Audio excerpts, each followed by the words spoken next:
Y'all, and welcome back to another mini episode of Catch That, where we get to know our friends through their favorite R&B songs. I am Elise, naturally Elise, and I'm start over. I hate it. Okay.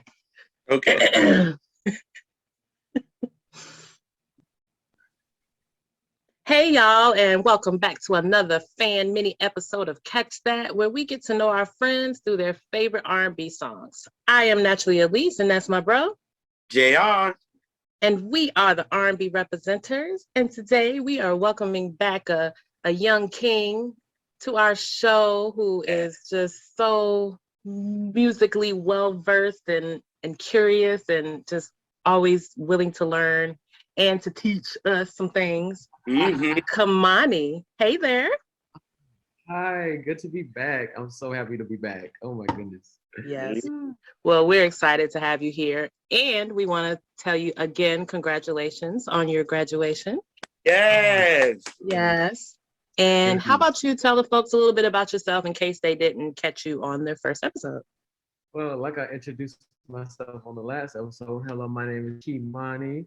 I'm 21 years old with a 50-year-old soul that's going 70 with the spirit of a 12-year-old. Just happy most of my time. So, like they said, last time I was on the show, I was a senior at the illustrious Fisk University here in Nashville, Tennessee.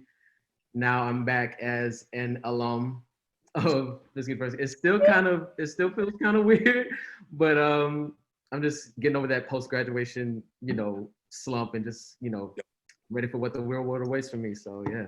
Yes.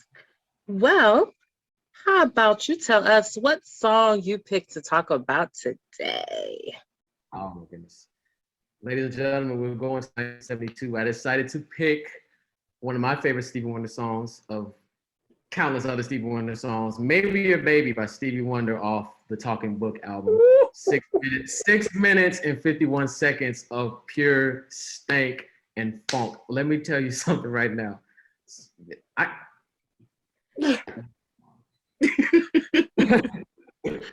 When do you remember first hearing it and how did it make you feel that first time, if you remember?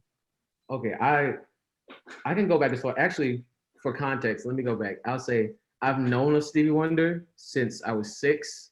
I remember hearing I Wish on the movie Happy Feet, one of my favorite childhood movies.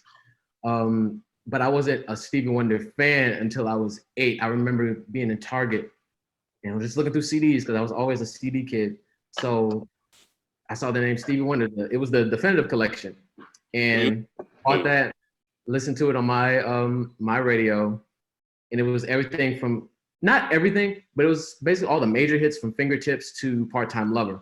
So I basically got a full spill of what Stevie was, hit-wise. And then when I would look in the fold, right, they would see like which song was on a certain album, like this song was from this album, this song was from that album.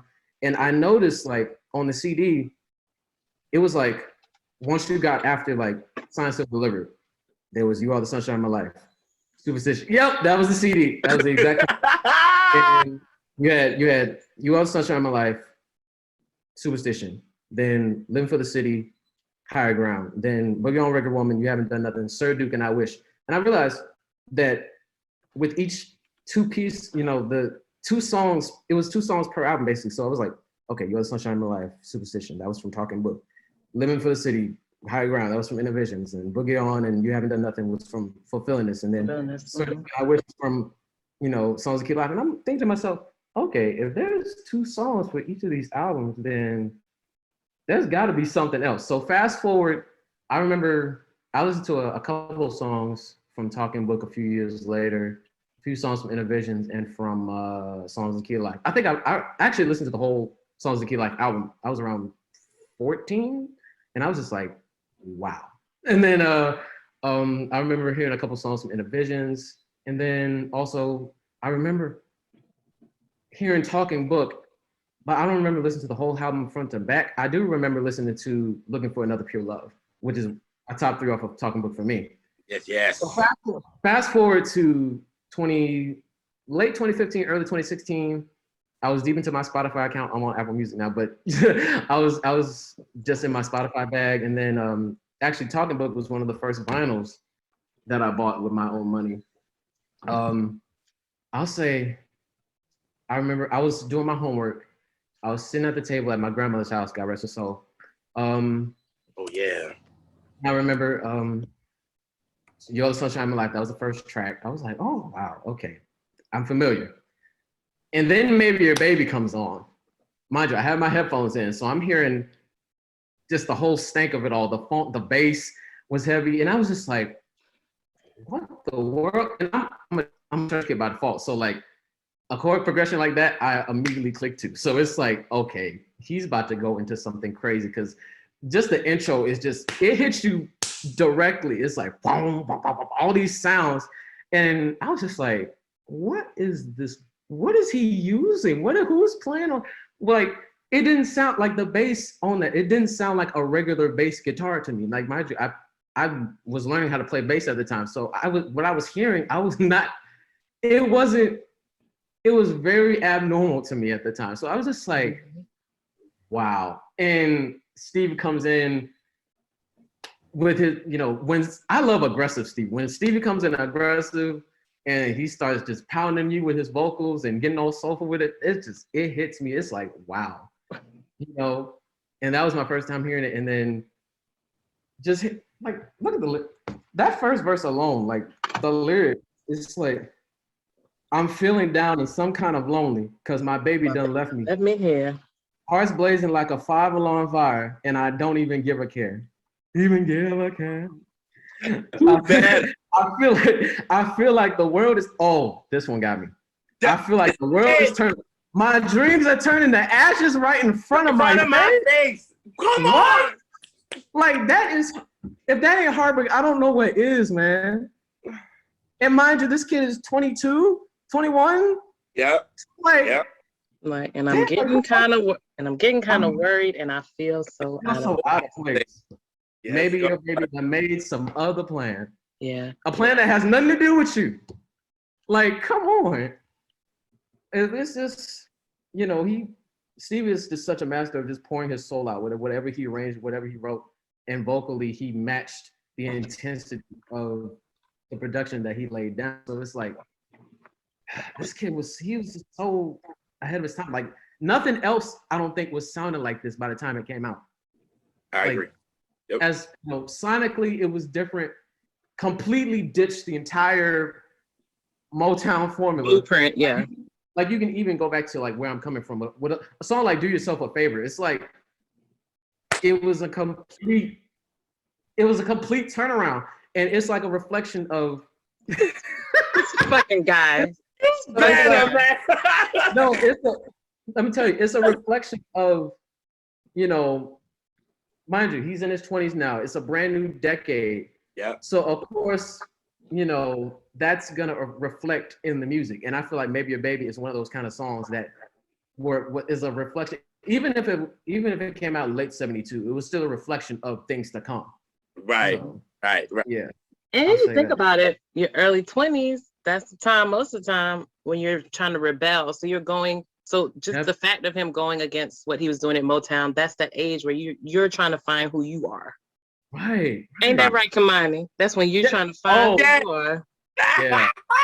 Okay, because I got something with that, y'all, and I love how y'all both broke this down, because I always feel like this song, Stevie was talking about his career then with Maybe Your Baby, and I tell you why. Because after he did Where I'm Coming From, right? Right. And that still had that Motown Funk Brother feel, right? Even though he executively produced it, but it was still Motown feel. So he signed his new contract at 21, right? And then he did Music of My Mind, which the album felt right to him but it had no commercial success. Right. So I feel like with Talking Book, I felt like he knew he needed You Are the Sunshine of My Life. He needed Superstition for it to sell. But Stevie always puts his life into music. So I felt like he's saying, maybe your baby. It was like, to me, he, after You Are the Sunshine of My Life, he goes into Maybe Your Baby. He like, y'all, I'm still giving y'all flavors of Music of My Mind. I'm still giving y'all flavors of this. But you heard the commercial single, you know what I mean? But I'm giving you that flavor that y'all did not check out on Music of My Mind. And I feel like when he said, I feel like the world is turning in on me and my dreams turn to ashes right in front of me. He always went by his dreams as far as the music. He let the music lead him. And when he did with Music of My Mind, what happened? Nothing happened. It went stale. So I felt like Stevie was like, what is going on? And he was like, I'm getting kind of worried. And he I watched Summer of Soul. Actually I watched it before it came out it was the Sundance Film Festival. Okay. And and he was even talking about it then, like in '69, he was still feeling that same way. And also like there was one thing he said that really stuck with me. He said, I couldn't let fear put my dreams to sleep. So even then, you know, I'm glad you said that, because even then, you know, it was like I'm under this label. It works like a machine, but I'm trying my hardest to just get myself out of that system, you know. Yes. And you know, I thank him for a record like Where I'm Coming From and Music of My Mind, because it really, you know, like you said, like Elise said, like you're trying to find yourself, and you can really tell in Where I'm Coming From that he was trying to find himself. Definitely. Like, oh man. And then even going into Music of My Mind, you can tell he's still trying to figure that thing out. It's more polished, but he's still trying to figure it out. But by the time you get the Talking Book, it's things all together. You know, he's riding high now, so it's that's because he had no really commercial single on Music of My Mind. He tried to release Superwoman, but it just didn't go there. Like nobody was here for it. It was just like singing to me. Like I'm like, how are y'all not liking Happier Than the Morning Sun and Girl Blue? And I'm like, how? Like I don't get it. But I think Stevie knew. I'm gonna make it work on Talking Book though. Those songs you said, I get why they weren't commercially successful. No, I get that album don't really got singles on it like that. It don't. It doesn't. It's a body of work, really. Because think about Happier Than the Morning Sun. That's real folksy. It don't have no funk to it. It don't have a whole lot of percussion to it. So what do you need during that time to sell? You need some funk and some percussion. Right. That's not in that song. Was Keep On Running a single? Huh? Was Keep On Running a single? That was kind of funky. Yeah, it was. It came out, I think, in like August, but I think by then, but it didn't do nothing. Yeah. It's not gonna work. I need to throw some other stuff out. And what's so crazy about Music of My Mind, even though it didn't sell back then, it's actually on Rolling Stone's top 500 albums of all time. But it did not sell. Nothing. And JR, you know, that's my favorite Stevie album. Yes, that's why I'm just like, and I get it, because I love bodies of work. So I get it. And I think that's what Stevie wanted to do with Music of My Mind. He like, I'm making a body of work. It feels good to me. I got a new contract where I have the control of everything. I can do what I want. I don't need the Funk Brothers no more. I don't got to deal with them no more. It's just me. And I think that's why. And that's why Talking Book is another one. It's funky, but it's a body of work. And but the reason why, like songs in the key of my life, the key of life, why that doesn't resonate with me as a like favorite, like a body of work, it's just an album full of really great songs. It's just an album of singles. Like the songs are great. Like I never take that away from except for a couple songs. But it's not a cohesive. It's not like it's not telling a story. I can see that. Yeah. Stevie's albums before are telling a story. Oh yeah. And then the commercial songs on Talking Book, like You Are the Sunshine of My Life and Superstition, it didn't take away. It like Stevie didn't lose itself doing those. it still had those flavors. You know what I mean? Like, but why they always go to Superstition when this song is right there? When Made My Baby is right there. It's right there. It's funky. Listen, I love me some Superstition, but I can have Maybe a Baby like right here, right, or even right next to Superstition, like funk, like Maybe a Baby is this super. It's like they always go there, but you got Maybe a Baby. Superstition. It's right there. It's early in the track list, and it's right there. Yeah, like Superstition is a more polished funk to me. Yeah, it's polished. Yeah. But Maybe a Baby is mac and cheese. Maybe a Baby is collard greens with the ham hocking. It's like talk about it. Like yes, it's thick. Like that synth bass and just everything that, mind you, Stevie's playing every instrument on this with the exception of Ray Parker Jr. on guitar. Yes, right? sir. Yes, sir. Yes, sir. Even him on the drums, like it's fat, it's greasy, it's rough, it's super heavy, it's edgy. You know, the concept of, you know, even lyrics, like, shoot, what was that part? That run he did, like, I'm slipping deeper. Like, he was in that thing, man. Like, and I give y'all another one of this because y'all know he do hee in this. That's where I was going. Who do you think? Who is the king of the hee-hees? Who is the king of the hee-hee? Michael Jackson. Let me tell you, Michael Joseph Jackson, that boy from Gary. And people don't. But who was one of his faves? Stevie. And they got a picture while Stevie is at the thing, Michael looking at him like. There's really a picture of, he's just looking. I'm staring, like I'm seeing. I can see it in his eyes that he was a student. Yes. Student, man. Like, yeah. It's beautiful. And plus the fact that they're cousins too. So it's, I found that out a few months ago. I was like, no freaking wonder. Right. Right.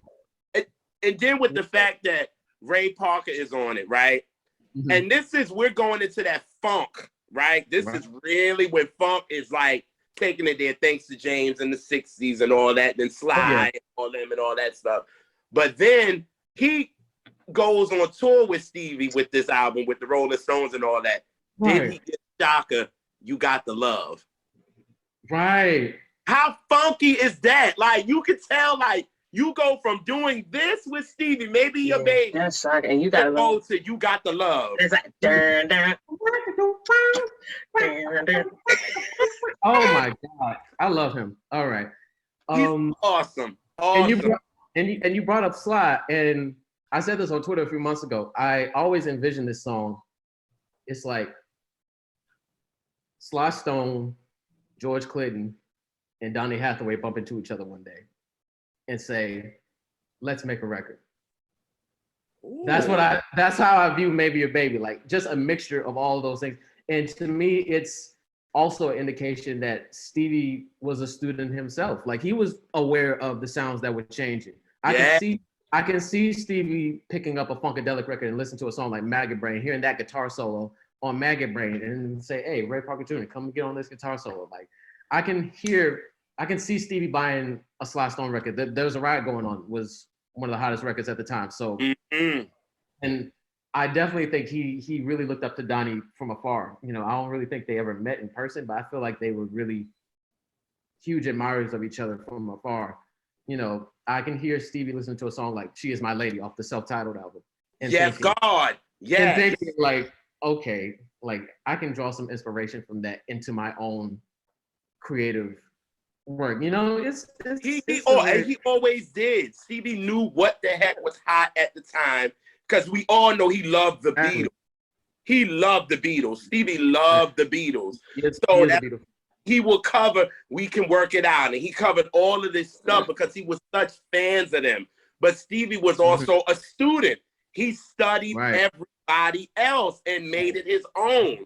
You know what I mean? That's why then eventually he started giving hits to everybody else. Like, I mean, come on. You know what I'm saying? Like, he gave Shaka they shit. You know what I'm saying? With Stevie in 74 was a working man. I'll say that. Listen. But you know, that's how music should work. You pull and you study the people before you. You you observe what's going on in the moment, and then you offer something new that you pass to the next folks. Right. Like that's supposed to be like the chain of it. Like, And somewhere, I don't know why it happened, but somewhere that chain got broken, and that's why we have to dig to find, you know, good stuff or innovative things, because I don't know what happened.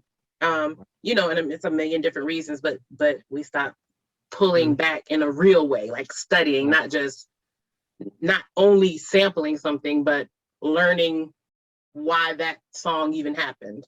That's the step people stopped, of learning why that song is great to sample. And when that stopped, that's when it, And to bring up a point pertaining to the chain, I also think of another person that was influenced by a song like this. Prince. Oh, fuck yeah. Camille, the Camille voice. I remember hearing Sign of the Times about a year ago this time, and hearing that Camille voice on Housequake. I was like, yeah, this is, yeah. And he did a cover of Maybe a Baby with Stevie, I think. Yeah, he did it, performed it a good number of times, actually. So that's your song, ain't it, John? Housequake. Yeah, that's his. I love that record. You ain't playing? Okay. Yes. I love that record, because we was on the episode with Keith, and we was talking right. Brought it up, and I just lost it. I was like, I ain't gonna do it this time. See, I be paying attention. What you be saying?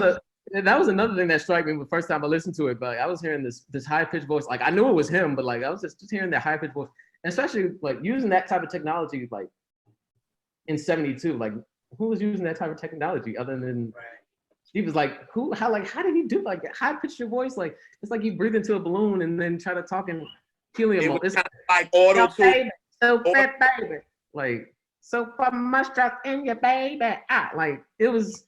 I just love the silliness that he added into that. It was funny to me. You know, I always talk about that. I always talk about how Stevie really brought them synthesizers really in.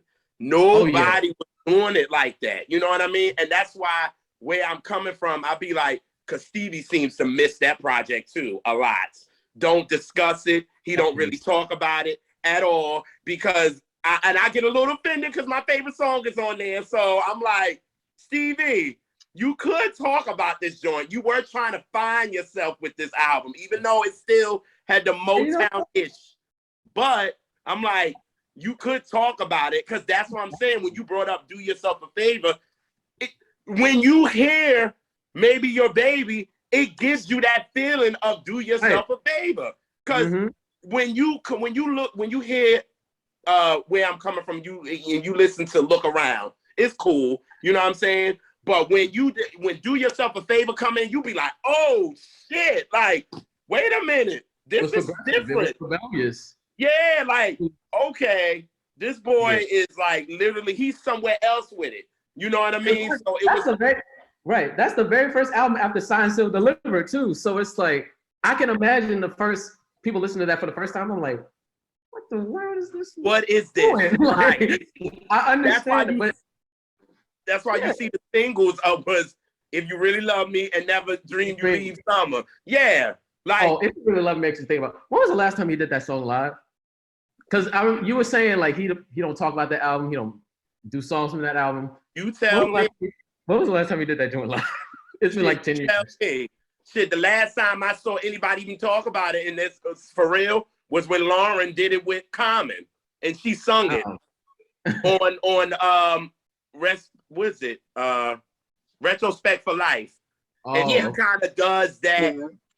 She sings the hook, and that's it. Other than that, I ain't never see. Oh, you know what? I'm lying. The last time he did it was at Michael Jackson's funeral. Oh, Never Dream You Live in Something. Yeah, that was the last time he did, and he cracked. Yeah. And he started like crying and all that. You know what I mean? When he cried for Prince, because he loved Prince, and that's when you brought up Prince being so inspired and having Stevie on there literally crying on the news about Prince. It was like, wow, you got the legend that influenced you crying about you. You know what I mean? Like, it's just... Yeah, my heart always goes to Stevie because he's seen so many of his colleagues and peers just come and leave, man. So many. Yeah. Yes. And I can only imagine like all the funerals he's been to, like Yeah. Yes.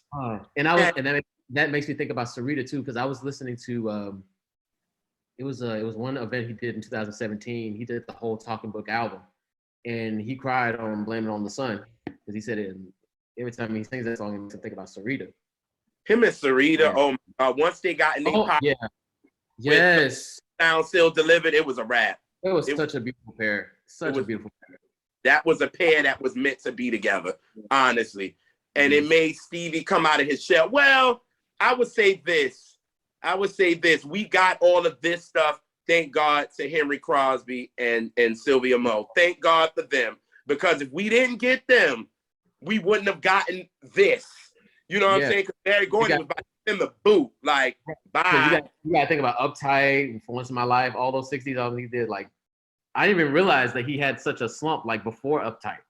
Until I looked back, I was like, "Oh, what were they trying to do for him? Like they tried to, I don't know, make him like a Ray Charles, and they tried to make him the little Ray Charles, and try to make him a crooner at 13 years old." I'm like, yes, but as you can see throughout the years of when you have child singers, they don't know what to do with them because, for one thing, they're a child, so they're personality and who they're going to be is not fully formed, so you don't know where they're going to land, you know, in that sense. And that's just always an issue. Then people, and then the audience, they want that kid forever, right? Or they always view you as the kid, so you can't never do anything risque. You can't ever step out of a box because people have this preconceived childlike notion of you, even though you're a grown-ass man or woman. Right. You know? Yeah, and I said the Jacksons were almost victims of that, you know? Yeah. Like if I ever come back and talk about an album, I want to talk about Triumph because that's my favorite Jacksons album. So because you know what? And then I just praise the Lord for Gambling Huff and all that of them getting them out of that bubble gum. Yes. It gave him that ignition it gave him the key in that ignition. That I was gonna say this too. I was gonna say I felt like Sylvia and Henry was like his Stevie's Gambling Huff and Jimmy Jam and Terry Lewis because they made him a part of it.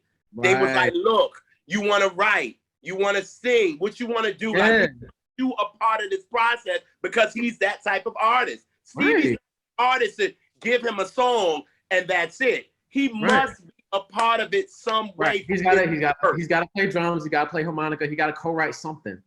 I didn't realize how much he was doing before, you know, until I really looked at what he was doing behind the scenes. I was like, oh, look at him co-writing a song about the Four Tops, or look at him writing a song for the Temps, or like him producing a whole song for David Ruffin that never got put out. Never, ever. And that's a funky song too. Like, y'all, Make My Water Boil or whatever it's called by David Ruffin. Look it up. I'm telling you, that is a deep cut that should have saw the light of day. Yes, again, but David, oh God, I'd be so mad because they could have really did something with David. But again, we know Barry wasn't focused. He was focused on Esteem. Like David could have really had like a Don't Be Cruel type of thing. Really could.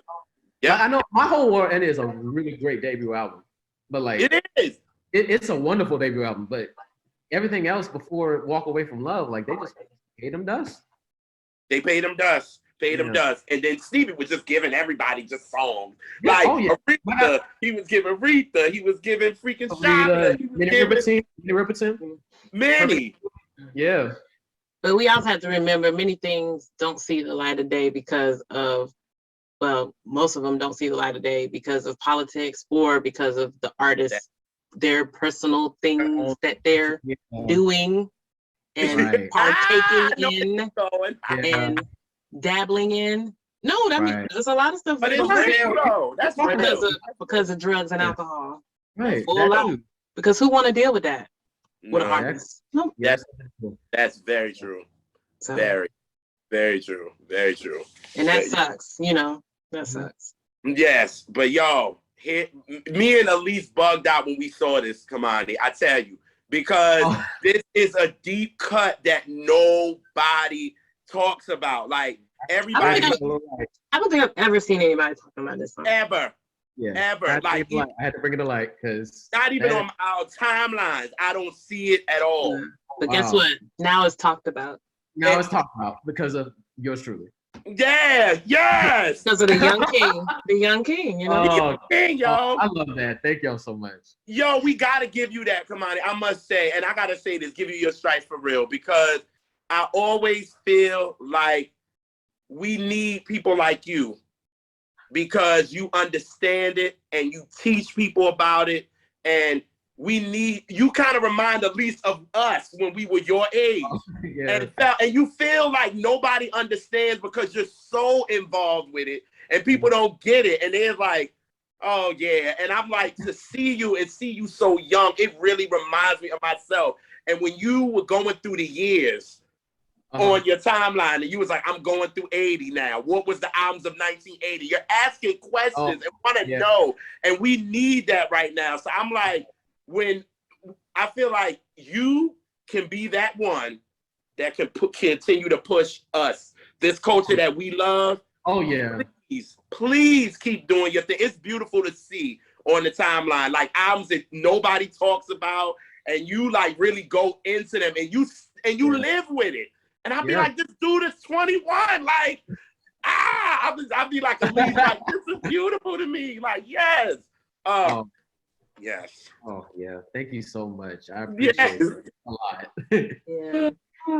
So we thank you for once again hanging out with us and teaching us and us teaching you and us just fellowshipping. It's dope. Yes. Oh yes. Talk about fellowshipping. I like it. Yes. So tell folks how they can find you and see all the lovely music things you be throwing out there. Let's see. You can definitely follow me on Twitter. Iwu Kemani, IWU Kemani. It's all together. And on Instagram, you can follow me Kemani_0718. That's my birthday, July 18th. He's a Leo. Yeah. Cancer. Oh, Cancer. Damn. Damn. It's okay. I wanted to claim you, Kemani. Yeah. I wanted to. Trying to pull them into y'all weirdos. Whatever. Also you can follow me on TikTok, Monty the Music Man. So yeah, I gotta start posting on there more, to be honest, and share my record collection because it's starting to grow. You really should. Yeah. Well, yeah. Well, we thank you, family, and we think of our viewers as family as well. So, bring us some more cousins and share the video and subscribe and like it, and come on over here. We'll put on a nice pot of greens and some cornbread and do this. Yes, Lord. Thank you. And we will catch y'all on the next episode of Catch That. Yeah.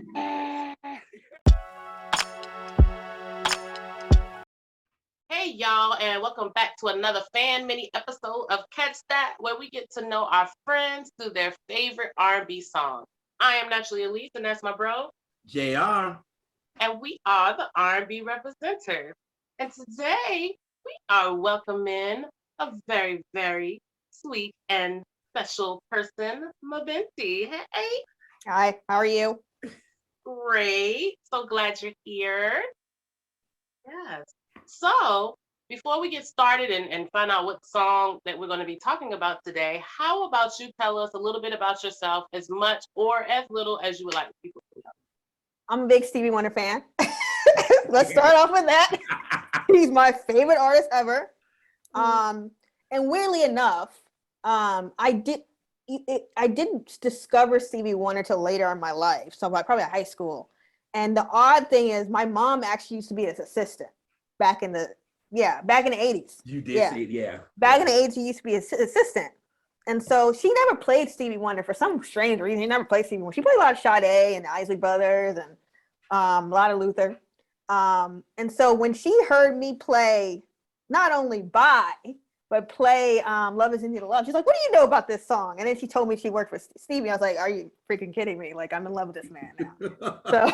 So from Songs in Key of Life, I've been on a Stevie Wonder obsession. And then also that era, I was just like really obsessed with that era, because at that point I was really trying to study to become a music journalist. I wanted to write for Rolling Stone. That was my dream. And And I didn't quite do that. I did some music journalism stuff. I did some freelance work, some writing. I worked for a radio show, did some Radio 1 work, mostly as like an editorial person. I had a radio show and all that stuff, but the music life of me, in terms of as a profession, is pretty dead. I'm in the world of consulting. I work with tech entrepreneurs. I'm actually in an innovation lab at the moment. But the love for music, as you know, JR, is still there. I love talking about music. And so this is an opportunity, it's an honor to be able to talk about music, but also my favorite song, one of my favorite songs, and my favorite guy on my favorite album, Talking Book. Yeah.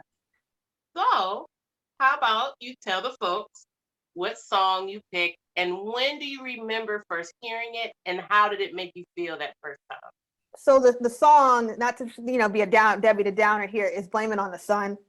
And the first time I heard it was when I bought Talking Books. I bought Talking Book when I was about 15, and I'm going through the album, and you got Big Brother. I was like, oh, Big Brother's fire. As we talked about JR a lot. Yeah. Big Brother, I was like, this is a fire record. And then you get to this song, and you're like, what? This is, because I'm so used to, up to that point, I'm so used to Stevie Wonder being pretty happy, because I had Songs of Key of Life before I got Talking Book.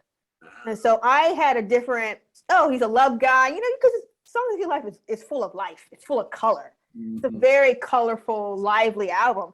And to go from this, Joy Inside My Tears is beautiful. It's kind of moody too, but to go from that joy and love and passion to Where Has My Love Gone? What? I was just like, what? Is this the same guy? I knew it was the same guy. Like, I knew it was the same, mentally, obviously, logically, it is the same guy, but I was not prepared to enter that, bout of despair, to be honest. It's true. Isn't it crazy though? You make a lot of sense, especially the fact that you start with the Songs of Key of Life and you going back. Yes. So it's like, yes. Damn, he's not that guy. Yeah. And I think that is a lot of people, especially if you're a little bit younger, if you weren't like in the zeitgeist of it, that's most people's progression of Stevie. They usually are really, really introduced to Stevie from Songs in the Key of Life and like the 80s mega hits, right? Right. Yeah. So I think that's how a lot of people, I of course heard Stevie my whole life, but probably where I started, considering myself into Stevie was off of Songs in the Key of Life, even though that's not even one of my favorite albums now. Yeah. But that was like when I really started digging in and examining things. And then I went back to Talking Book and Music of My Mind and where I'm coming from and all that. And and the young Stevie stuff. So yeah. Right. Mm-hmm. I think most people experience him backwards under a certain age. Well, I think also and you know. Yeah, I know. The music scholar here. He's the music scholar here. I think you're the exception. You're not really the rule. Kind of how most people experience music. Right. Because I did started with the 60s Stevie, so that worked, and I worked my way up because my mom's a Motown head, so she started from there. But she did tell me, you're not gonna get the same thing you think you're gonna get in the 60s that you're gonna get in the 70s from Stevie. The whole vibe is gonna change because it's more of him. And I was just like, so we're not gonna get this. And she was like, you ain't getting that. She was like, you're getting real musicianship and you're getting a whole different vibe. It's not the happy, let's dance type of thing. You're getting some real artistry. So when I started with that, and honestly, that's why I love talking about where I'm coming from, because that's where it starts. Right. And a lot of people, that's kind of the pre what they call classic period of Stevie. And it's kind of like right then and there, she was like, now you're feeling it. Like, look around and do you a favor and those type of joints, because I love If You Really Love Me. That's my favorite Stevie joint. And it gives you that Motown type of flavor. It still has that. But once Stevie ended up like, you know what? I want to do my own shit. Hey, if Marvin can do it, I can do it. Right. Like, if you do it, let me do it, and went to Barry. And in my opinion, I don't think Barry thought he was going to succeed. No, I don't think he wanted to receive. I don't think he wanted him to. He was like, I'm going to give you this money, a little bit of extra of your royalty rate. I'm going to give you artistic freedom, let you do what you want. And was like, all right, let him do what he do. I'm worrying about Diana and making her a star. So it really don't matter to me. You know what I mean? Mahogany, he worried about Mahogany. Yeah, like Ladies Sing the Blues. Like he's doing that. Like he's with the movies. So that's that. You know what I mean? So. And I think where I'm coming from kind of where you start getting these songs that are deceptively happy. Yeah. A lot of Stevie songs to where I thought were happy until I heard somebody cover it and they actually did it in the tempo of the mood of the song. Yeah. That's true. That's absolutely true. Because a lot of people cover his joint. Yeah. I think we was doing an episode sis about something. And I think it was a song that I think, that Gladys Knight covered. Remember? Mm-hmm. And you was like, no, this is a sad ass song if you think about the mood. Yeah. But the way Stevie did it, it was all. Yeah. And Gladys did it, and it was all slow and haunting. And I was like, and it really made me really listen to the lyrics. And I was like, ooh, Stevie, you sneaky. Oh yeah.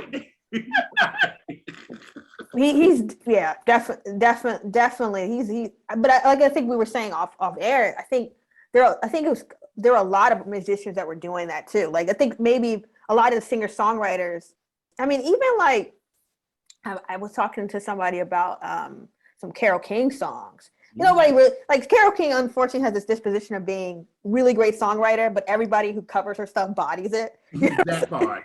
You know what I'm saying? Everybody covers it, but like even some of her stuff, or even like Cat Stevens stuff, one of my favorite songs is Moon Shadow. It's like, it's very like of that, with whimsical kind of escapist, but when you actually listen to what he's saying, you know what I'm saying? If you actually listen to the lyrics, it's a contradiction. It's a real contradiction. Completely. And then I think with Stevie being so inspired by Carole King and the Beatles, he takes that and makes it his own and put it into there. Because so when you start listening to a lot, because Brian Alexander Morgan was on our show and we talked about songs in the key of life. Right. He was like, Stevie is such a Beatles guy. Yes. And that's why when you listen to songs like Blame It on the Sun and those type of records and Happier Than the Morning Sun. That song ain't happy as hell. No, it's not. But it's the not. Beatles have that type of melody and they get you like that. And he loved it. That's why he loved covering them. You know what I'm saying? Like we could work it out and all this type of stuff. Yeah. And the boy, the son, boy, like, that's what you told me. And I'm like, man. Yeah, I mean, something about those contradictions that, that really like resonate with us. You know what I mean? Yes. I think about, kind of going fast forwarding to 1994, people talk about Black Hole Sun by Soundgarden. Like you listen to it melodically, this is so beautiful. Like, you listen to guitar, and you're listening to the words. Times are gone on it for honest men, far too long for snakes. You're just like, huh? I was like, damn, they got me back then. Because I swear, like when I was there, it was like, this is this is a groovy song. It's a beautiful melody. It's a lullaby. It almost sounds like a lullaby. You know what I'm saying? Like, I think it's something about that contradiction that is both compelling and interesting. And, I think Blame on the Sun probably does one of the best jobs at that as well. And yes, people, we listen to music other than R&B. And I definitely do. Thank you, sis. Because Stevie did. I mean, you can hear it. Yeah, you can hear it. Like musical influences. Like when you were talking about, Stevie putting that all together. I don't think he knew how to put it all together until Talking Book. Right. Because I felt like with Music on My Mind, it was completely like, it was the way he was feeling. He just did an album on how he felt. He And it's didn't give a experimental. damn about no commercial shit. He didn't give a nothing. He's like, I got my artistic freedom. I'm gonna do what I want to do. Yeah. That's why it's my favorite. Oh, Yes, I know. Okay. Yeah, Elise loves that That's how album. my brain works. My brain is like, blah, here. No, I think people sleep on Music of My Mind too much.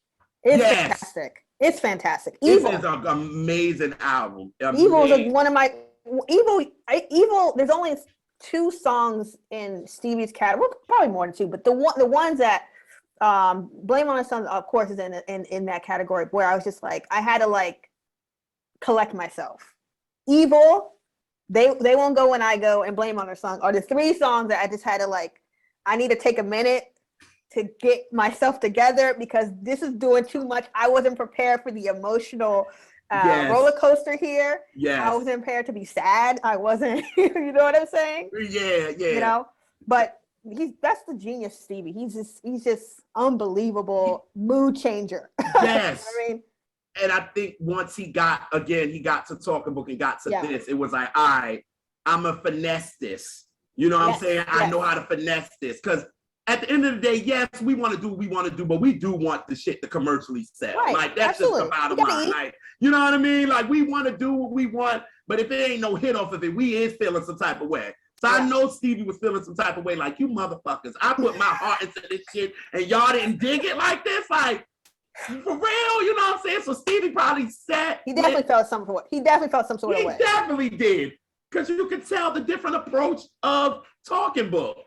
And I think even the liner notes, right? Where he says, like, this is a song, you know, because he always got some long ass speech in his liner notes. God bless him. God bless him. You know how he is. Some metaphor, you know, philosophical thing going on. God bless Stevie. You know how he is. I think he was talking about like this, you know, basically like accept this. This is who I am. Accept this is my heart. You know what I mean? So he's kind of pleading with the audience and the fans. I think because I think to your point, JR, like and your point as well, at least, like they weren't ready for him kind of adding more layers and really becoming like a songwriter in the Carole King, Bob Dylan, like tradition, where you're like really writing like poetry. And people forget, like he was very much influenced by Robert Frost and a lot of the classic, like, you know, poets too. He read a lot of Shakespeare. You can tell some of this stuff. Oh my God. You know what I'm saying? Bringing Shakespearean themes into a lot of these doggone Stevie Wonder songs. Yes. But, you know, so I think he was really like coming to his own also as a songwriter as well, and like really kind of, you know, because I think songwriting in like the 60s and 70s was really becoming more confessional. It wasn't just like metaphors and like, you know, just kind of hiding behind the metaphors. People became a little bit more introspective, and I think he was recognizing this, especially after seeing his brother Marvin Gaye being able to find some success with what's going on. He was like, right. So this works. Yeah. This works, right? Yeah. We can be real about how we feel and be honest and be realistic and showing all aspects of who we are and how we're feeling in that moment. Right. And also, I think because Stevie's such a legend now, I think people forget that a lot of those years were a transition of him going very young. Yeah, we forget. You're right. And like, hold on, I'm gonna pause. Sorry. Okay. You good? You good? Mm-hmm. Okay. Okay, give me a second. Let me get some water. Okay. All right. I'm actually changing my little. I don't want the door looks kind of corny. You know what I'm saying? Let me make this look presentable. You know what I'm saying? A door in the way. Oh man. You know? Look a little presentable. Oh yeah. Oh nah, you were fine. Okay. Nah, man. This he's depressing on this album for real. Oh my God, Jesus. So depressing. Another Pure Love. I think I'm good. You good? You just go back to talk about when Stevie was young. Yes. Yes. I think we forget that. You make a great point because you forget he's 22. Yeah. Yeah, and you also think about child stars, you know. Yeah. Think about your Michaels and your Kevins and all that. to where people still are looking at them as a kid, and sometimes it's hard. Yeah, You know, true. Good point. because with Stevie, a lot of it was very gaudy, but a lot of it was fans still looking at him as a kid. It wasn't, it wasn't all just that, Yeah, I think so. And that's why I don't think people was very accepting of Music of My Mind, because it was very grown. Very grown. Very grown. Very grown. Very grown. It went from the singles that we know from him from the last album was If You Really Love Me and I Never Dream You Leave in Summer. Like, those are the type of people, oh, this is so sweet. Yeah. It's so cute. Romantic. You know what I'm saying? It's very romantic. You know what I mean? But then now he's like, I love every little thing about you. Love having you around. That's my joint. Like, he's talking his grown man shit like he's in love. You know what I mean? And it's deep. And people just can't accept that. They like the corny kind of stuff. They don't want the deepness. So Stevie said, all right, when we get the talking book, but mind you, when he gets the talking book, he's going through a breakup. Yeah, which is wild. This is wild. Crazy. Like, it's when you think about it, it's sort of like, to me, I think another comparison would be like Hear My Dear, being mad depressing. Yes. And also being like full of drama. Like in the midst of drama, you know what I'm saying? And like just when you put the context, at the time when I was listening to Talking Book, I was like, this is a great song. I was going through, to be honest, I'm one of those music listeners, like when I'm in the mood, I want to listen to more sad songs. I don't want to listen to anything happy. So I want to listen to, so, you know. Me. so when I got into Talking Book, it was like I said, I think on Kill's show, like I played Talking Book every single day. When I got home, when I went to bed, to school, from school, every freaking moment I play that CD, and because I was in my mood. I was, high school kid. I went going to school. I hated, and just being very miserable. So I need that misery. That's why I really love Blame It on the Sun. I played Blame It on the Sun to the point I actually have 3 copies of the CD because I played Blame It on the Sun. Because remember, this is really before we really got deep into MP3 players. Yeah. So I was still using, CDs, and I played that thing. Blame It on Sun particular. Too much. Oh, listen. When I was listening to Talking Book, like you said, I'm the type, I'm an emotional listener. Bring me in. Yes. I want that. Yes. I love that. That's just me. You know what I'm saying? So when the last 3 songs, I was listening to this. I first started listening to this on an 8-track. So you can't rewind this shit, and you can't do none of that. Right. So when I got to Blame It on the Sun, the first thing I said, I was like, damn, like he just made like folk, soul, country, soft rock, all put together with this record. Like I was like, wow. And I was like 11, and I was like, why do I feel sad? Like, I don't know. Like, what's up with this? But then it was just, and I'm 11 and I feel sad. But then, mind you, and that's why I love my mom so much about this and how she loves so much other music. Yeah. Because then it was like a couple of maybe days ago, I remember her playing the Beatles. So I remember her playing like Hey Jude and Let It Be. And those songs are very depressing. Yeah. And to know that Stevie was inspired by them, I said, well, this makes sense. Yeah. You know what I mean? So when, like you said, when he said, where has my love gone? How can I go on? It seems dear love has gone away. Yeah. Where is my spirit? I'm nowhere near it. Well, it's not just like, it's not even just the lyrics, it's how he drags the notes. Yes. He drags the notes for emphasis. Where has, like, dude, like, I get it, man. Like, I would just sit there like, who opens up a song? A song like that. Where has my love gone? Where has it gone? like word? So this is what this is going to be about, sir? Oh, this is where we going. Okay. Yeah. Okay. My gosh. It's like, and the chords, you know what I'm saying? The chords he uses too. And what another thing about this song too is for me is that I think I was telling Elise earlier, like when every time the chorus comes in and he says, my heart blames it on me, it seems like Stevie wants to cry. Yes. That line, it's like, it gets you choked. It's like, Ooh, damn, Stevie like really feel. I was like, damn, Sharita, what you do to this dude? He was in love, man. He was in love. He was in love with her. Gone, but then to find out that they both wrote the record, like unbelievable. How can you sit there with somebody that you're actually upset with and write a song like this? Yeah. So basically, those writing sessions were nothing but depression and getting their shit out. You know what I'm saying? Pretty much. Getting their complete shit out. You know what I mean? Like with breakup, it's a both sides thing, and yeah, they probably were able to write the song pretty easily because they probably both were feeling the same way. Yeah. Because I'm sure that she didn't break up with him for no reason. Oh, that's true. Yeah. Oh, absolutely. Oh, no doubt. No doubt. No doubt.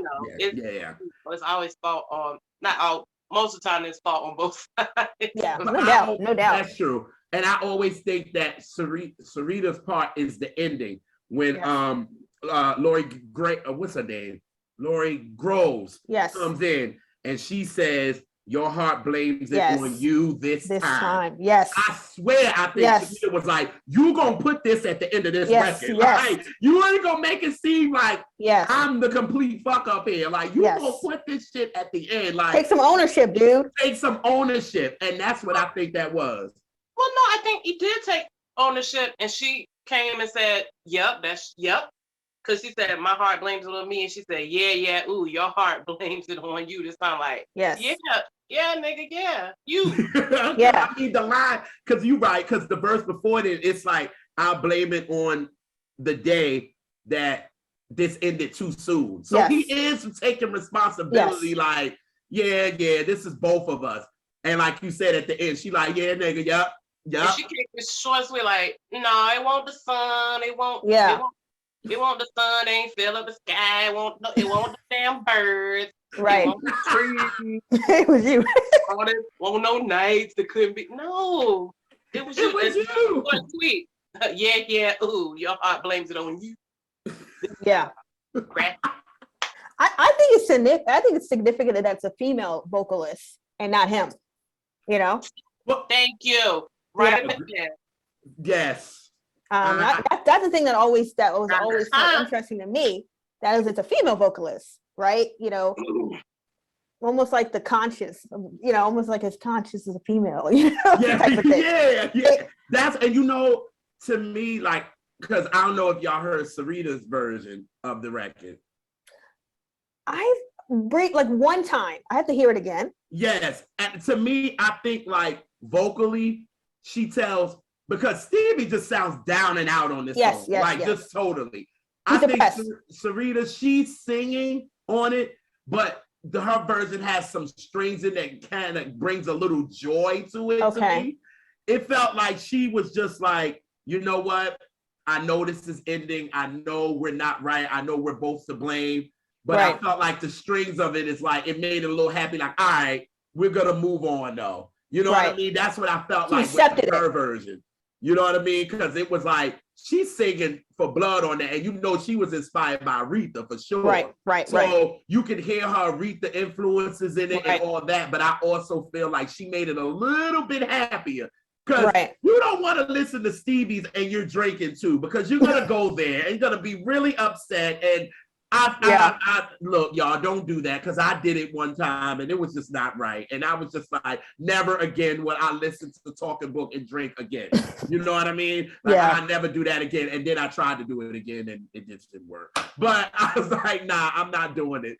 Watch it at least. But I was like, nah. And her version, I would listen to it. I was like, it brings a little, like you said, the contradiction. You know what I'm saying? Like the song brings you a little bit of joy, but in reality, it's sad. You know what I mean? Like, so I think I've listened to it once on YouTube.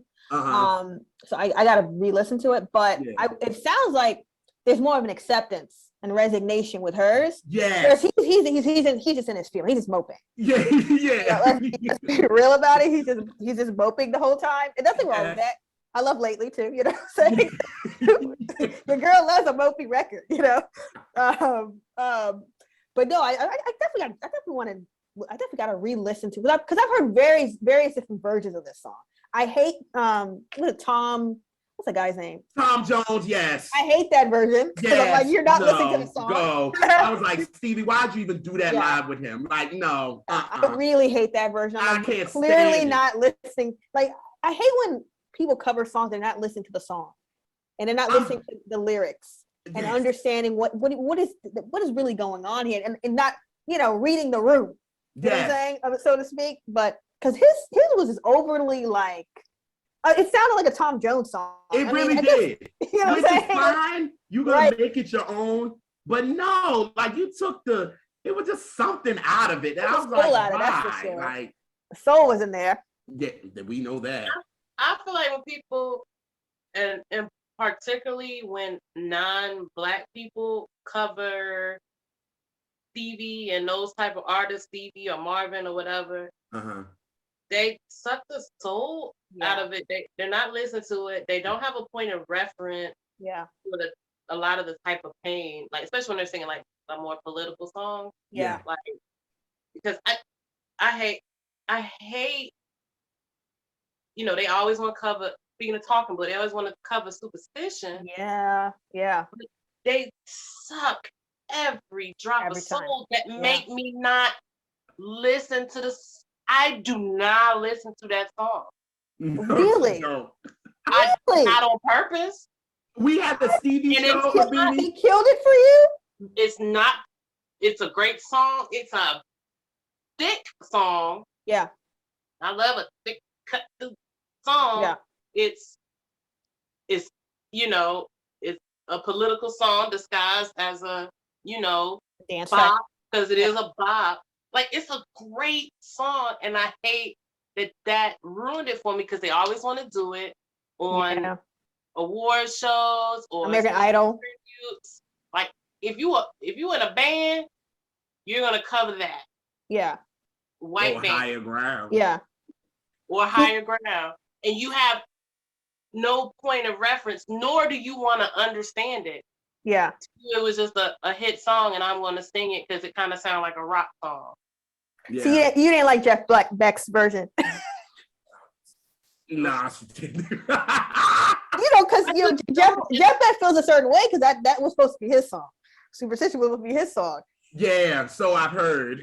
Yeah, so he felt a little, Jeff Beck. There's a little bit of like pettiness in Jeff Beck's version. Yeah, he's like, that's what I get with him. Extra rock. It's just really petty. He just wants to be petty to me. You know what I mean? But speaking back to you, sis, I'm talking about that. People kind of covering it and not doing like a non-Black artist. I love how George Michael covered it. Him and Ray Charles. And I tell you why, because everybody knows that freaking George Michael is completely inspired by Stevie. Doesn't hide it. Like, amazing. You know what I mean?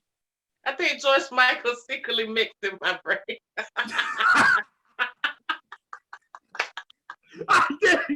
Because that man could do soul. And of course, there's exceptions. But 90% of the time, when non-Black artists cover songs that aren't just a fluff song from a Black artist, especially a prolific Black artist, right? That shit, it falls flat to me. Always. Yeah. Like, I'm halfway offended by it, like low key. I'm all the way offended. Screw that. All the way offended by that. Me and MaBinti was going back and forth, and it was like, it was something we was going back and forth about the Stevie, and she was blatant, like, I don't like it. Like, I'm not. Yeah, I don't. No, especially with Stevie. No, I take any bad Stevie cover offense personally.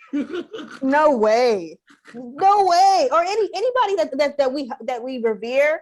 Yeah, because of the level of musicianship and care that was put into creating the song. For you to do this like bubblegum, half-assed, superficial crap is insulting. You didn't put any effort. Nah, and I love and the reason why when we take a Beatles song, or we take a BG song or something, talk about it. We put soul where it won't no soul. Yeah, talk about there was little soul in it. No doubt. Transform it. Yes, that's real. That's real. That's absolutely real. Because it's like with And I love how Brian, you know how he be like connect the dots, right? Mhm. And I'm weird with it now because I'm with connecting the dots every time I think about somebody covering it. And I'm like, y'all know in the beginning with this Ray Charles and George Michael version, y'all know Ray Charles, they wanted Stevie to be little Ray Charles when he came out. Yeah. So they tried to make him like him, which Motown didn't understand. You had a musical genius too, and you should have let him do him, but he was young and you think that he didn't know anything, you know. For Sylvia Mo, and thank God for her realizing her and Henry Crosby realizing this boy is something different. Like he's special. We got to work with him. And then to have Ray Charles cover this with a person that loves Stevie like George Michael, and they made a beautiful version with it. And you know what I get with this? It felt like a father and son talking to each other. That's what I felt like. I felt like Ray Charles was the father talking to his son, like, I'm so sorry that I wasn't in your life, that I didn't give you the love. And it's like George Michael is coming back to him with these ad-libs, like, you know what I'm saying? Like, it's like, Dad, I get it. And then that's why at the end, when George Michael does the same thing, it says, you know, your heart blames you this time. It felt like a father and son was talking. I just love how they did it. And it felt familiar, like I always say when a cover, give us something familiar, but it still gave us Ray and it still gave us George. They were being them, but it still felt like, this is Stevie. You know what I'm saying? Because I think it was on a tribute album or something, but that's how you do it. You know what I'm saying? Because they could have went somewhere else where it could have been horrible. You know what I mean? It could have been really, really bad. You know what I'm saying? But it wasn't. You know what I'm saying? And I think they really put that dynamic. And like I said, I felt like it was a father and son talking to each other. And it was just that. And I was just like, oh, this is a great cover. Like, I was like, oh, because I'm at least know I'm real critical about covers. I will eat you up if you fuck up a cover. Bad. I'm with you. That shit is horrible. Don't ever do it again. Like, I will eat you up. But it's like with Stevie, I'm like, how you gonna do this here? You know what I mean? Just like another cover, Lauren. The Fugees did a cover. Yeah, that's an interesting version. I'll just say that. Okay. That's an interesting version. That's all I'm gonna say. That's a very interesting version of Blame It on the Sun. Not what I was expecting. You know, it was like reggae. It was like a ska reggae version. I was like, I love you, Lauren. So, you know, Lauren is one of my favorite. I looked up to Lauren. You know what I'm saying? Yeah. So for me to critique that particular cover, I was struggling. You know what I'm saying? Oh, man. I was like, I can't really. For me, it's not her singing. It's the instrumentation. It's the music. It's the production. Yeah, she's very that girl. It bothers me. I was like, she brings. I don't feel the mourning. I don't feel the regret here. To me, I felt like the way she was singing it, and I felt like the freestyle that she did on it. Yeah. I felt like she embodied the pain of it, and it wasn't as, I guess, as much as Stevie, because like you said, Stevie was just fucking moping. Like that's just what it is. Right. Lauren was going through some shit, you know, allegedly, Wyclef, allegedly. Yeah. And she was going through that, and that song, and he's on it, and she's kind of like talking to pride, but she puts it in this reggae thing. Right. I'm like, all right, Lauren, I get it. And that's why I feel like that song, she was inspired to do Why It Hurt So Bad on the Miseducation of Lauryn Hill. Okay. Because I'm like, she hurting on that record. You know what I'm saying? Why does it hurt so bad? And I feel like when I first heard that song, I said, that gives me nothing but freaking Blame It on the Sun. Yeah. I was like, I said, that ain't nothing but Blame It on the Sun. Lauren is hurting. She feeling it. And if you listen to her whole Miseducation, that ain't nothing but Stevie inspired. Like, it's from every classic period. You getting a little bit of Talking Book in there. You're getting a little bit of Intervisions. You're getting a little bit of Songs in the Key of Life. Yeah. You're getting the fulfillness of First Finale. You getting all that. You know what I mean? So those are the three I like. Anybody else, I'll be like, y'all can have it, because we ain't gonna do is fuck up a Stevie song. That's what we ain't gonna do. And you ain't gonna fuck up my favorite Stevie song. I'm so petty with Stevie stuff. I will hold it against you as an artist. I won't mention a certain John Legend Cough Cough cover of Stevie song, one of my favorite Stevie songs, Cough Cough. And I like to this day, I look at him sideways. I'm like, I look at sideways all the time. well, hey, I'm with you on that one. But but he covers. It was for an award show, and I was like, no. You see, like No. when they did I think it was the Grammys. Yes. Yes. I know what you're talking about. Yeah, and they did that, and there was a lot of them like, like, I did love what B and Greg, Greg Clark Jr. and what's the other thief? I forgot his name. What's the other one that did the song "The Shape of You" and all that stuff? Oh, Ed Sheeran. That's it. Yeah. Ed Sheeran. I love how they did that. Damn, that was really petty. I just realized. I'm gonna do like so. That was really petty. I just realized that. But he's speaking truth. If we're talking, let's call it what it is.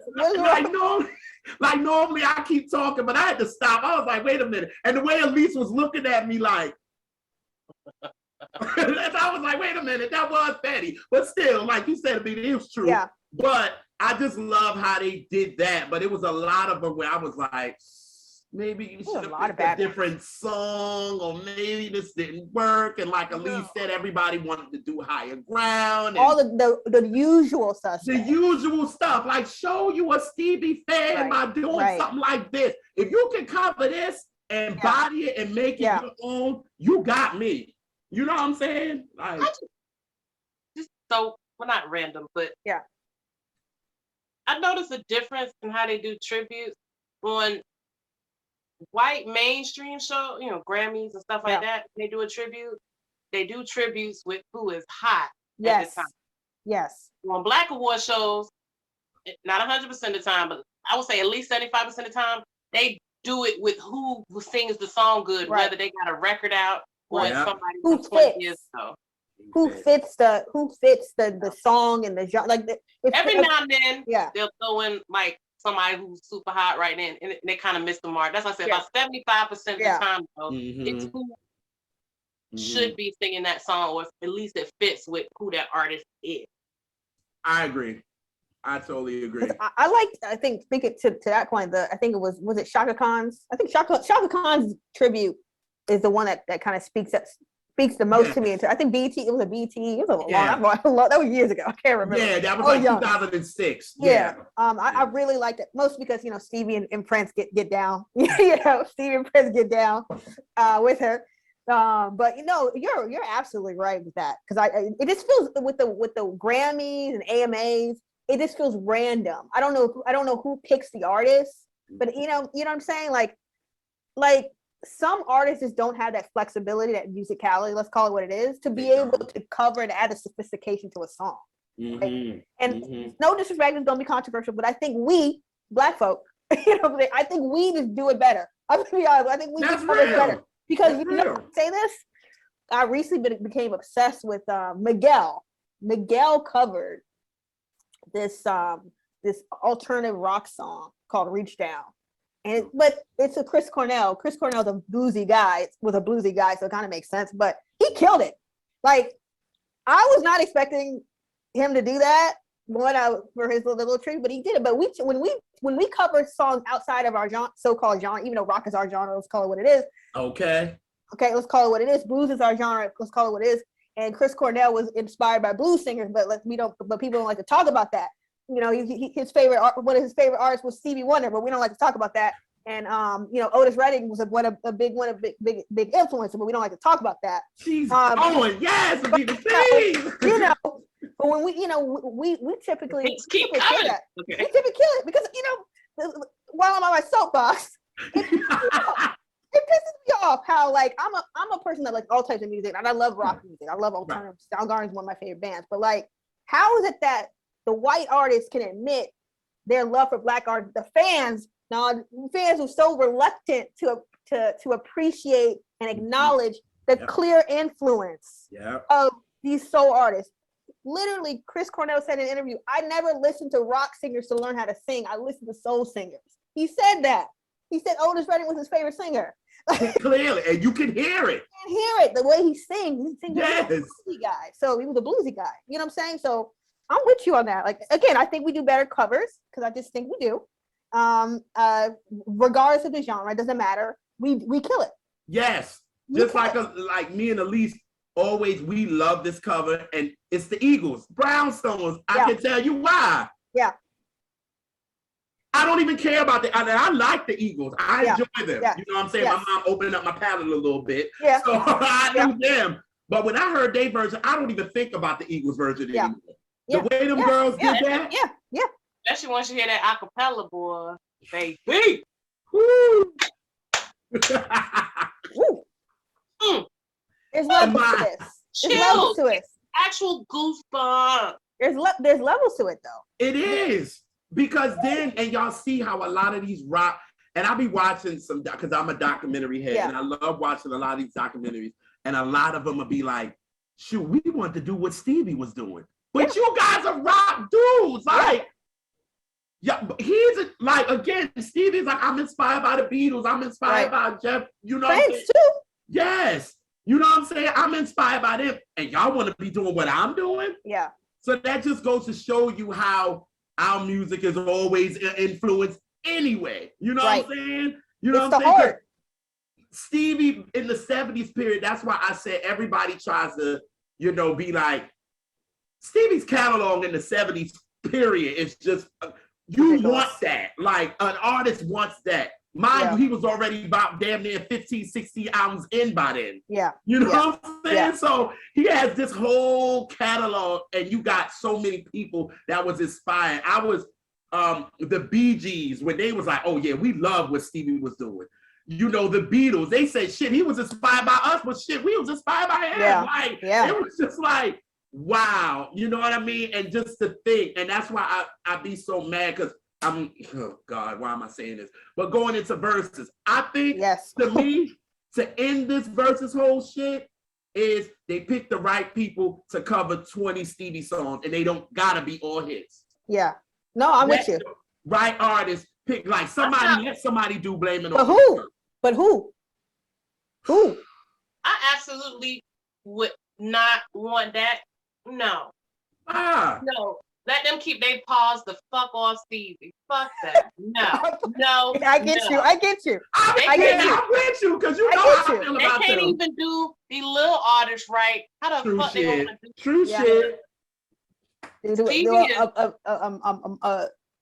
guy who's on the Mount Rushmore of music, not just black music, but music. Music, period. Right. Right. Stevie is a music deity. He's a god in music. Right.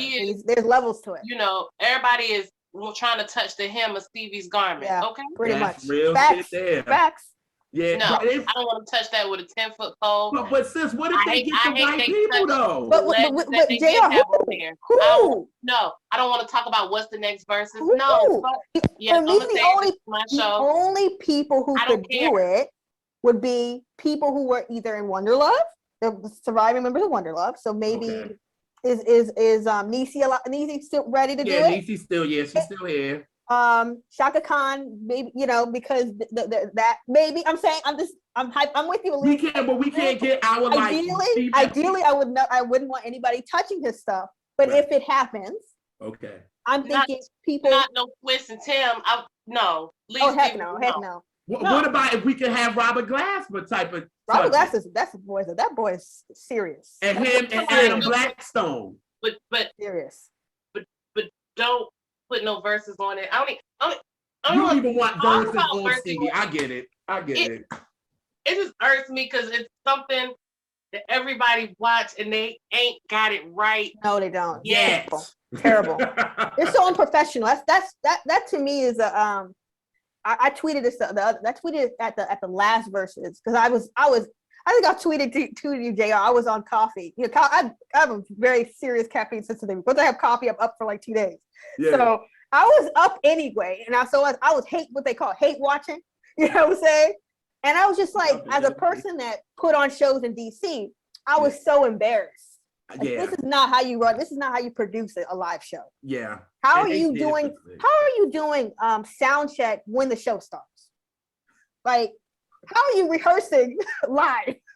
The show is on the air, and doing vocal warm-ups live? But I mean, what? Yes. Okay, So so professional. if they wasn't connected to it like Swiss and Tim, right? Yeah. And they actually did like a tribute to Stevie, right? Yeah. And it just a nice little tribute to him. Let Yeah. him be like, you know how back then how I think it was the NAACP Awards or something like that. They would do like they did it to Shaka, they did it to Aretha. Yeah. They haven't done it to Stevie yet. They haven't given him a great tribute like to me. Yeah. And I'm talking about involving us. Yes. You know what I Mostly mean? us. Like in us. For us. For us, by us. Yes. Yes. So it would be, you know what I'm saying? I think that would be dope to me. But who? But now you're talking about something totally different. That ain't what you started off with. I did. Yes, I did. I want right. a good tribute to Stevie. I started off with that. I started off with verses because I wanted them to end it. But you're right. I don't want them to touch it because they ain't gonna do it right at all. But I would want a nice tribute. But like Beanie said, who are we gonna get? But versus, I think for me, versus needs new management. Period. Like, and it's embarrassing because Timbaland and Swiss are producers. Very embarrassed. They should be embarrassed. This is the product of your brand. So Unprofessional. they ain't really R&B producers to begin with anyway. No, so they're not. That's why I'm like, how did y'all even get in charge with this? But whatever. Well, even the hip hop stuff though, was unprofessional too. come on now. Like it's like, who's running this? New management is needed. I'm telling you. My God. I wanted to do like the end of How Does It Feel, where it just cuts off. Yeah, Versa gotta die. Rest in peace. Yeah. Rest in peace for it. Rest in peace. Y'all right. It's terrible. Yeah, it's terrible.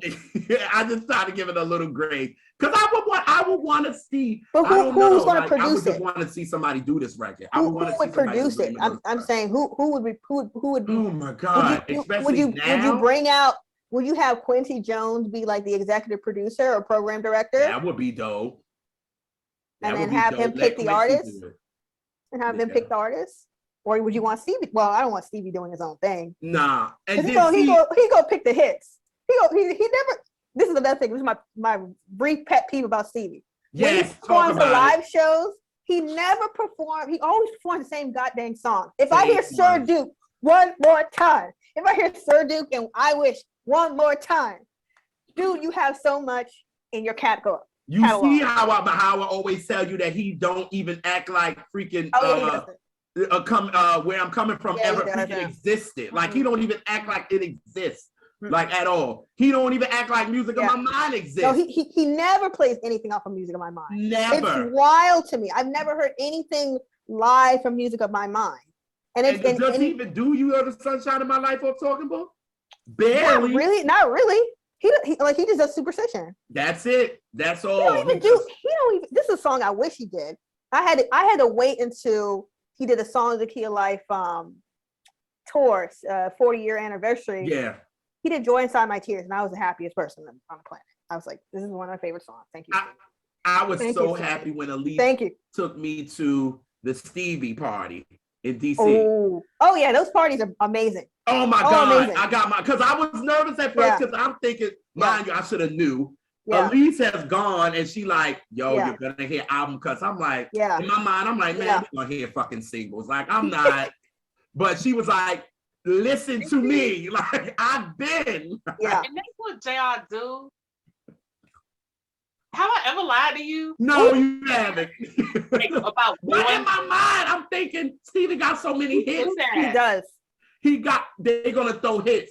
Man, but he don't even play all his hits though. That's the crazy thing. He always play when it comes to these award shows or anything that's like anything that's gonna be commercial. You know, so most people. He always plays the safe records. It's always gonna be I Wish and Sir Duke. I know he's a jazz man. Let's be honest, okay? I know he's a jazz guy. Like when you really listen to like even Superstitions, there's some jazz licks in there. There's some jazz inflections and stuff like so. Yeah. Like he's a jazz guy. He really wants to be a jazz guy in his entire life. That's really what he's been trying to do. But he's still doing like popular music. Yeah. But You know, so I understand like why he's got to play Sir Duke, because that's his hero. I get it. Yeah. I wish, come on.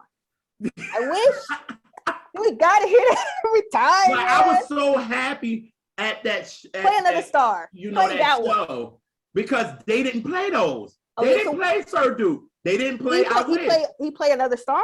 They played Children, Jesus Children of America. What? Yes. What? I literally got my life. They played Another Star. Yeah. Okay. Yes. And Elise was looking at me like, didn't I tell your ass? Like, that makes me so angry. I've never heard Jesus Children of America live. I lost my mind when they played it. And then you knew it was real Stevie fans because they all were singing the lyrics. Yeah. And I was just like, oh my God. And that's when I kind of like looked over to Elise and she was like, that's right here. Yeah. I'm thinking that's all we gonna get is album cuts. But we were gonna get singles, but we got album cuts. It was amazing. And I think, did they play Blame It on the Sun? We might was walking to the bar to get another drink, but did they play it? They might have did. You know what I'm saying? I don't think. Or did they play Tuesday Heartbreak? They might have played That's my mom's song. Because they kept it up. They didn't play too many. They didn't play too many ballads. Okay. Okay. Not too many. I was just getting. I mean, they did, but it wasn't that many. Okay. Yeah. Okay. Another Star is another sleepy. People sleep on that one. That's my joint. I lose my mind when I hear that one. I love that song. It's long as hell, but I stay the whole time. You know what I'm saying? You know, I was scared. I thought you was gonna say Saturn. I love Saturn. Oh no. Oh, I'm sorry you like that. I'm sorry. I love Saturn. What are you serious? Brian Alexander Morgan ain't like that. Oh yeah, when we did this for Brian Alexander Morgan, he Saturn? did the same thing. What? That was like the only song we agreed on that we didn't like. Yeah. What does Saturn do to you? That was actually on the second disc. That was a song I fell in love with instantly. Joy Inside. Really? The second disc was the songs that I loved on the second disc. Joy Inside My Tears, Another Star, of course. Okay. What's it called? Damn. Yeah, but definitely definitely, absolutely. I love Saturn. That's a beautiful political song. Oh, see, you know what I'm saying? Yep, she's giving it to us like Brian did. Yeah, every song we didn't like her, Brian was giving us fever. Oh God! Come on now, he says, we never told him that he couldn't like it. We just didn't like it, but he was like, yeah, we're just not a fan of it. He was so offended. What is it about? I don't get it. I was gonna say I get it, but I don't get it. I don't get it. What is it about Saturn that doesn't appeal to you? From the beginning, when it like that beginning, it's just like, oh God, no. Oh my God. Yeah, like it's I'm just not. And mind you, you're coming after Another Star. Like it's just like, and then you go to this, and I was just like, oh.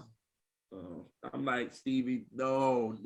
It's political, his political bag. Yeah. It's his visions. She sounds just like Brian. His visions. Sound like you, to be honest. It's his visions. When I'm trying to find, yeah, that's true. You're right. It's his big brother. It's his big brother. You're right. Yeah, it could. Yeah, I give you that. But I love Big Brother though. But people hate on Big Brother because of the banjo. You know, I'm seeing a lot of people, which is crazy, is hating on Talking Book as a whole. Who? I'm saying, it was names. Give them names. Give them names. I'm gonna roast them. Give them names. It was. It was like a couple of months ago, and I was looking at this stuff, and it was like somebody was like, it's not as good as Songs in the Key of Life, and I was like, huh?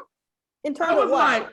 In terms of what? I was like, wait a minute. What? And they was like, what? Songs in the Key of Life is expansive. It's Stevie's Yellow Brick Road. It's literally what it says. Songs in the Key of Life. It covers all aspects of the world. It's a bigger record. Yeah. Obviously, it's gonna be. I don't think Talking Book.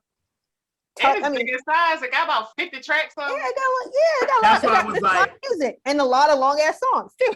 And Yeah, you know it was a lot of people retweeting it. That's what bugged me out.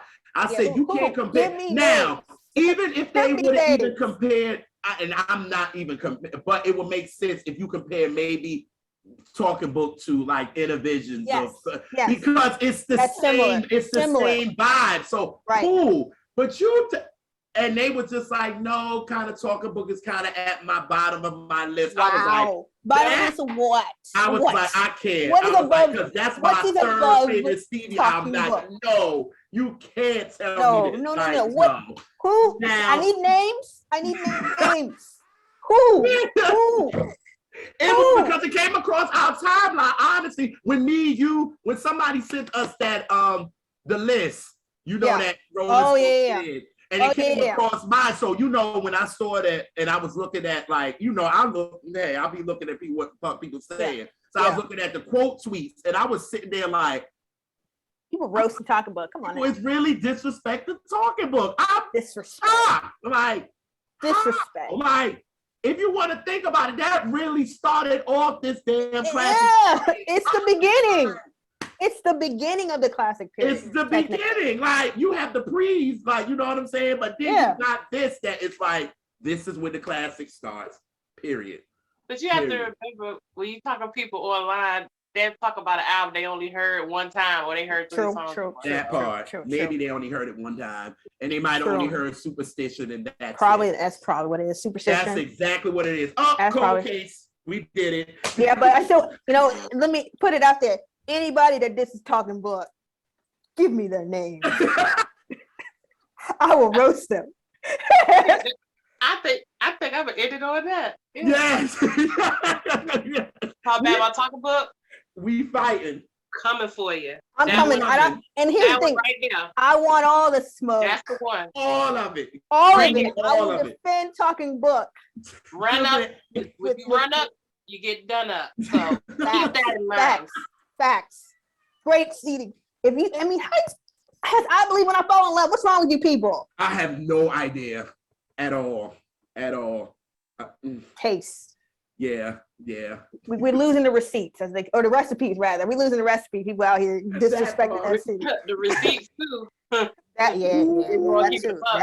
That too. Opinion heavy and fact light. Facts. Well, thank you for hanging out with us. Yeah, thank you. This was fun. This is awesome. You got to come back and do another song. I want to talk to her about a whole album. A whole album. I think that yes. Any of them Stevie albums there, I can talk. I think the album for me that I need to really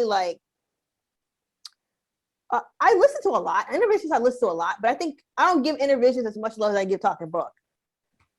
Yeah, we need to talk about that with her. That's I love Intervisions. No, that's I think Visions is one of the most. When I talk to people about the greatness of poetry. I remember I wrote something for my when I was an English major in school. I wrote about Visions. I think Visions is one of the greatest songs ever. It's genius to me. Yes. But I don't know why I don't always go back to Intervisions as much. Oh my but I love it. I love it. We got to get her for a Stevie album, period. Done. Any one of them joints. Yes. It's not the 80s because I hate them. We'll be doing that then. Yes. But yes. How about you tell folks how they can find you if you would like to be found, and if you have anything going on that you want to talk about, the floor is yours. Yeah, you can find me at MaByilla. That's MABYI. Nope, that's the wrong thing. Oops. It's at MABINTI6. That's my Twitter. Especially got beef with Talking Book. I will see you. Trust me. I got time for Talking Book. You got beef with that.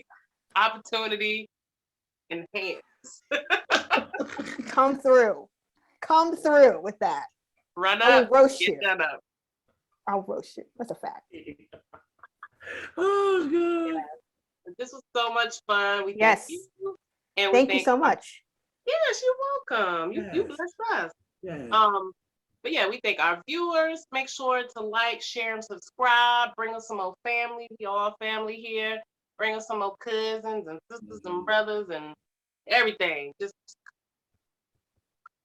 But yeah, we appreciate y'all, and we will catch y'all on the next episode of Catch That. Hey.